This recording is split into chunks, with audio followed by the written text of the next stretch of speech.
Welcome to the Shaping Change Show. Today, I'm joined by Jamie Hopkins, Director of Retirement Research at the Carson Group and a professor at Creighton University. Jamie, welcome to the show. Hey, Ross, good to have me on, and appreciate all the time I get to spend with you, so this will be fun.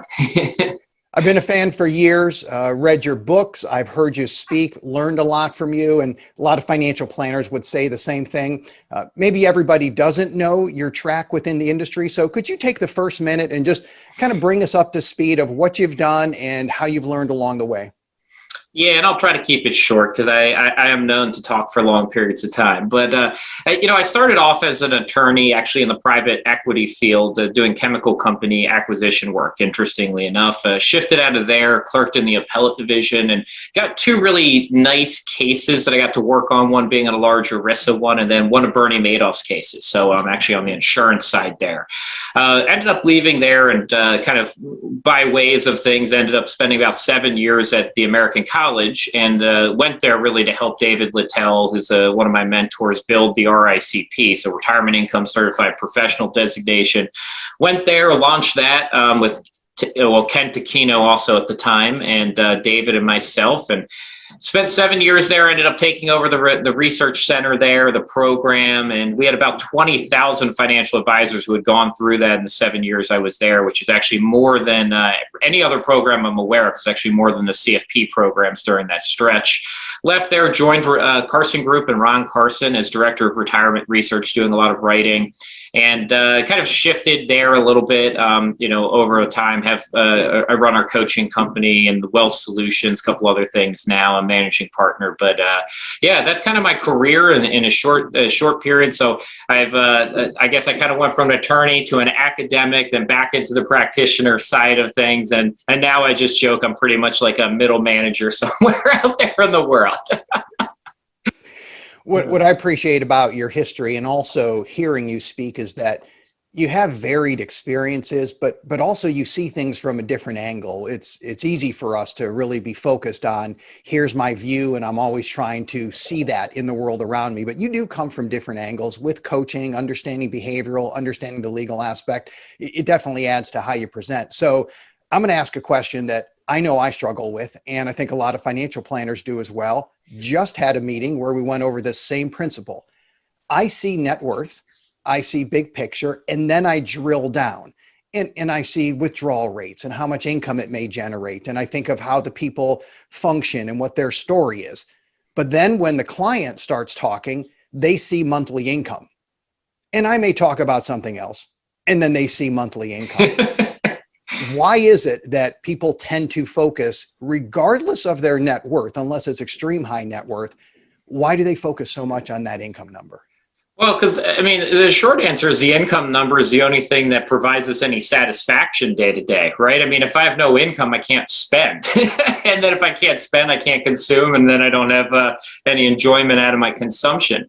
And, I think that's the basic human element part, right? Like people tend to know what their take-home paycheck is, right? Like that's always something I can get pretty close to, not dollar for dollar, but pretty close.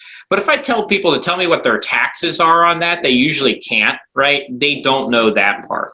So they focus on the income. They're not focused on all the other pieces. And, funny enough, that's, really my first real foray into this profession of like being deeply embedded into it and committed to it came all from retirement income. And it came from my experience with my mom, which is, she didn't graduate college, ran a construction company. My dad passed away when I was 8. And so she's out here running this company, never had a, 401k pension, anything like that. I remember seeing ads on TV saying, hey, come do your income planning with us, right? Your retirement income planning. And it was just always on my mind. Like, what does somebody like my mom do who's never had any of those savings vehicles, so has no way to generate the income? And, I think for people at their core, they want to know that they can meet their expenditures, right? That's kind of the underlying piece. So they need to know what the cash flow is. And if you don't have that income and cash flow, the rest of it's meaningless. If I told you, Ross, right, like here's $25 million, but you can't touch it for 50 years, it's kind of meaningless, right? It's great that you have it. Great legacy things to your kids, but from your day to day, it really does nothing for you. Those two questions of how much income can I draw from my investments and where does it come from After 30 years, I'm no longer surprised about it, but I have to say it took me a while to get there, that people were so fixated on that. And it's not just because they don't understand the big picture, right? So I don't think it's a knowledge issue or an experience issue. It's just like you said, it's instinctive and it's how they function.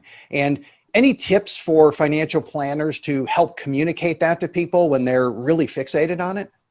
Yeah, I mean, it's a big behavioral change. And I think it's tough because we teach people that their entire working career. I mean, it's going back to the paycheck piece, right? Like the very first thing that you're probably, positive experience with money is actually money coming to you in some type of flow from work, your first job, a gift. Like that's most people's first money experience. So then we're saying like, hey, don't think about this, think about something. And you're like, well, I mean, that was your first experience. I can't change that. And then most of your work career, we focused on what's your income week to week, month to month, whatever it is. So it's very hard to get away from that. And, I talk about that a lot in the book, but I think for advisors, it's always meeting clients where they are. I think a lot of times this is a thing that they do in some like assessments about personal behavior, which is if you're not aligning with like your clients or your workforce, right, it's actually almost impossible to change all of them, right? Like I actually don't have control over that. So if a client's coming in and they're focused on something, how do I then change what I'm doing, modify it to work within their mental constructs so I can get them moving in the direction that we want them to move in, right? So a lot of times it's asking the question, right, like what can I change about what I'm doing then? So if they're coming in and they're always focused on that, how do I pivot that to the conversation I want to have with them, right? And not kind of, as you said, 30 years of doing this, not expecting a different answer the next time somebody comes in, right? You're expecting it now. And but I think for a lot of people, I try to get away from numbers, investments, strategies in a lot of the conversations. And it's about, how are you feeling? What are you worried about? What's going on in life? And certain things I think a lot of people ask, I think we were going to get better at asking these questions. I know I'm going on a little bit here, but here's a great example, right? A lot of people, the icebreaker questions, right? Oh, how are you doing? Well, that's actually a terrible question. There's research from Harvard showing it's a terrible question. You don't get real answers, right? Things like, how are you feeling today, right? That's a better question. What are you most excited about this week? Like, what's the most exciting thing about your week you're looking forward to? That actually elicits a better response. A lot of our generic questions, even the one that's like, hey, has anything new happened to you lately? A lot of advisors use that. It's actually, again, a really bad question. It's too broad. And people are like, oh, no, nothing real new. Well, 1,000 new things actually happen, right? Like we got to get a little bit more specific to get a little bit more specific of a question back. And I mentioned there's a Harvard Business Review article on this about how like they did a study of CEOs and other people, and that CEOs tend to be very good at asking more specific, meaningful questions to people. And so it's kind of allowed them to kind of relate with people more often than a general person does. So I think that's a great lesson for advisors when they're thinking about that. If they're focused on that, ask them a slightly more specific question.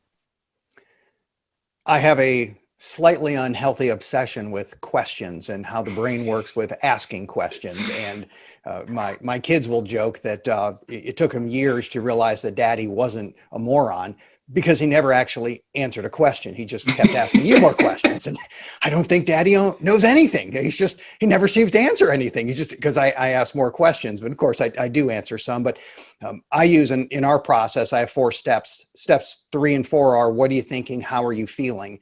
And I just have to say, I'm always, not at this point, but early on, I was always surprised at how forthcoming people were of, well, this is what's on my mind. This is what I'm concerned about. And here's how I'm feeling. So it was wonderful to learn that, where I'm thinking I'm going to have to dig to pull that information out. And all I had to do was ask. And it was great. It was a good epiphany moment for me. So I'm going to pivot that to your book, Rewirement, which I love.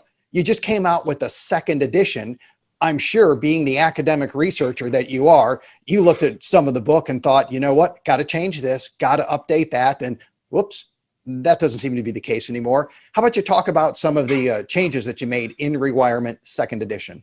Yeah, I've got one behind me over here too. It's harder to see, but yeah, rolled it out again, and yeah, it's funny. So that it did grow about by 80 pages. So when you say the academic version of me, yeah, I was pretty happy with the first one, but like most, I've written, what have I done? 3 textbooks, 2 ebooks for Forbes, and then this was really my first like consumer-esque book that you can actually hand out to people. And funny enough, the reason I wrote it, I remember, I think it was Tom Hagna that his resonated with me. And he basically said, "Hey, Jamie, you're doing all this speaking, you're good at it, but you need something to like hand out and sell to people in the crowd," which was the book, right? And he's like, "You need to write a book." And I was like, "All right, I'll write a book."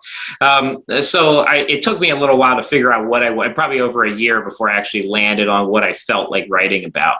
And so that was all kind of like early stages still of my thought process on this, right? I think at that point I had, RICP had launched. I've been teaching advisors, but I was early into my research. Maybe I was 15 or 20 publications in, and now I'm probably pushing 40 of them. So, my knowledge in the area is expanded. But the thing I actually added a lot more to the book, funny enough, is the questions. So that I added questions that advisors or clients should be asking at the end of every chapter and piece, because that's what I kind of felt was missing, right? Like I was telling people a bunch of stuff, but what I wasn't doing was, kind of asking people to be a little bit more introspective on themselves. So we went in and kind of added all these questions, takeaways, and a lot more behavioral, just kind of concepts throughout the book. And I've tried to keep it away. Like I don't have index numbers really in the book, but I am talking about retirement planning and a process in the world we live in today. Well, since I wrote the first book, like Secure Act passed and CARES Act passed. And so I did go back and kind of rework the book to kind of include the pandemic issues and what happened and how that, nursing homes and how badly that impacted them, and, change people's minds perhaps on that, and some of the new tax rules and where we might be going. So those are really the big things I would say, but, a lot more behavioral research is in there, and a lot more introspective questions went into the book, which are nice adds. I mean, the process, right, didn't really change, right? I've been running a 10 step. I made it 10. You could make it 7 if you really, really tried. But, 10's a nice number, so people will gravitate to that. I mean, the process didn't change, but inside of the process, things change, right? And that's kind of what's been updated. So going well so far. It is one of those things, right? You do a book and you're like, I put all this work and I wrote 80 more pages. Did it actually get any better? And I think it did. And I've had a couple of people tell me that, but who knows? They're mostly friends. So if you read it, you can let me know if you read the first one. Did it actually get any better? Or did I spend a whole year of work to put out the second edition that's no better than the first edition? Well, as someone with the unhealthy obsession with questions, as soon as you said I added questions to the end of the chapters, even if I love the first book, I've got to go back and get book number 2, because that's how I apply it to the planner-client relationship. So I think it's awesome that you did that. One of the interactions planners often have is, what's your number? Where we focus on how much do you need to save, or what's your income number? It's a great conversation starter. It's easy for clients to connect with. And especially since, this is my big takeaway, someone's first money experience was probably the budget. Here's what I make, here's what I spend. That's why it's so ingrained in them. Having a number that they can fixate on is certainly helpful. But as a financial planner, I know life happens, plans change. That means my plan is based on assumptions. One of those assumptions changes because life happened, and that's it. That number doesn't work anymore. So what would you say to financial planners of addressing that with clients on, yes, we're putting a plan together. It does include assumptions. It has a number.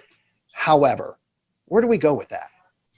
Yeah, I mean, look, we kind of brought it up before. People gravitate to those types of things. And I mean, even if it's not in the financial world, we're going to gravitate to those cornerstones, that central worldview where everything else starts to spin around. And, for finance, for investing, for retirement, it's often a number, right? Whether it's an income number, whether it's the magic savings number, I need $3 million. And I've written articles saying there is no magic number, right? In end of day, that's kind of meaningless. But people gravitate towards towards it. So, I don't try to talk people away from it because it's a goal to some degree, right? And it then encourages behavior towards that goal. Sometimes can be negative, right? I mean, I run into people who over worry about the number and not really what they can actually do because they haven't gone through the process of understanding where their income is. So I think when you get to advisors on that, right, it is taking the half step back and it's trying to work on their goals. What do they want their outcomes to be? I grew up and I usually tell stories with things like this, and I've got two around this one, so I'll try to get through them fast. The first one is, right, I grew up swimming, so I use this one, and I just got lucky with this one. And I feel more and more lucky about having this experience almost every week that goes by.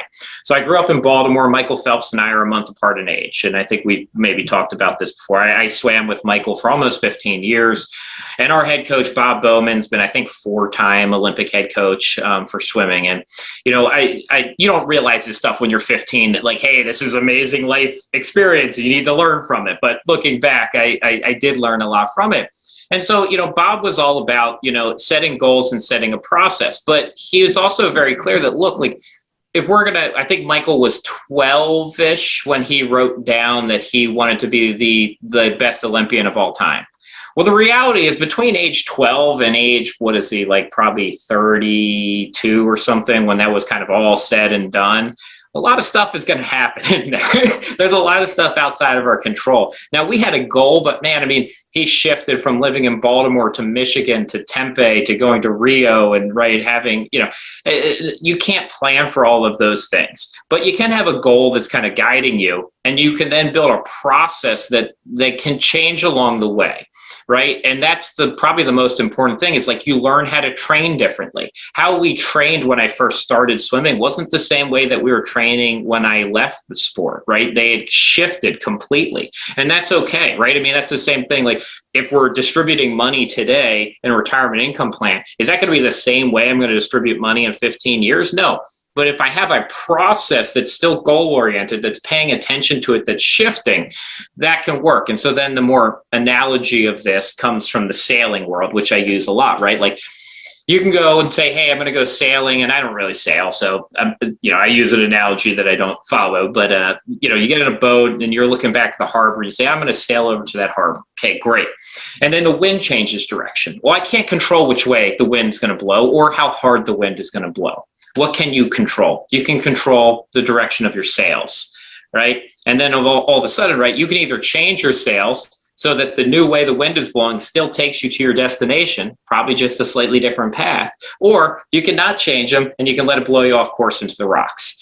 And that's in essence what we're doing with planning, right? People have these goals, they have these magic numbers, they're frames of what they want to accomplish, but we usually have to dive deeper into what are their goals, what's their underlying, and even things, what's their underlying values. I mean, I think often advisors don't get that far down into it, but understanding the value proposition behind somebody's goals and why they have that as a goal.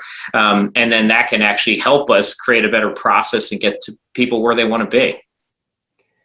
I've certainly come to realize that financial planning and making decisions is much more about direction than destination, because that end result, the goal, it may change over time. But what I'm doing now, that tells me the direction I'm heading. If I'm spending more than I make, I know that direction, not going to work out so well. If I'm spending less and saving, I know that direction, probably going to work out pretty well. So it's certainly helpful to see that.